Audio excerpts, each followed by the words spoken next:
I'm Rick Kaler. Thanks for joining me. Ron was in his 70s when he first came in to ask about engaging my services.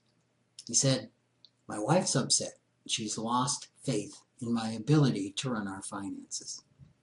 He handed me the latest statement of his retirement portfolio, and I had a pretty good idea of what I was about to read. It was October of 2002, and the stock market was at a low after the dot-com bubble.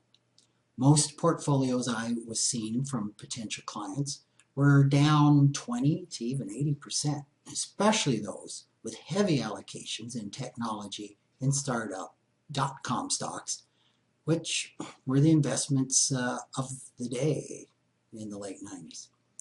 To make matters worse, many of those with large losses had panicked and jumped out of the market, basically locking in their losses for a lifetime. I feared that was the case here, but I was wrong. Ron had actually done well. He had a broad diversification of small to large companies with a nice smattering of international stocks. He had a lot of what we called at the time old economy stocks. He hadn't given in to the technology temptations. I told him, "Ron, you've done a great job managing this portfolio. We can certainly lower the volatility by broadening the asset classes, but I couldn't have done better on the equity portion." He looked at me with a look of disbelief on his face and said, "Really?" And then he began to cry. Apparently no one had ever affirmed his investing skills before. Well, Ron and his wife, Ruth, did become clients. Ron was relieved to turn over the responsibility for their investments.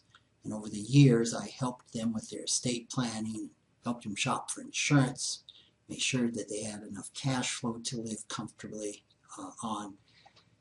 I remember the meeting where we discussed their ability to continue to live independently, which ended in their decision to move to an assisted living center.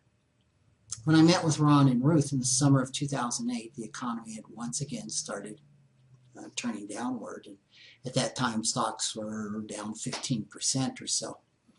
Because of its broad asset class diversification, Ron and Ruth's portfolio was up about 1%. Ron, who is now in his 80s, mentioned that a reoccurring kidney infection was zapping his strength. When Ruth left the room briefly, he told me, "I don't think I'm going to make it through this sickness. I want you to take good care of my wife." Now, I was a bit taken aback by that. Still, I assured him that if he were to die, that I would certainly take good care of Ruth, and I doubted he was probably going to die because of his kidney infection. I kind of tried to laugh that off. Well, a month later, Ruth called to tell me Ron had passed away. I was stunned. I found out that he had actually recovered from the kidney infection, but he had died from a sudden heart attack. And when she told me that, I immediately went back and recalled his prediction a month ago from our last conversation. Well, Ruth and I continued to work together. Every time we met, it seemed that Ron was present. As her portfolio recovered from the crash of 2008 and 2009, I would often say, "You know, Ruth, Ron would be pleased."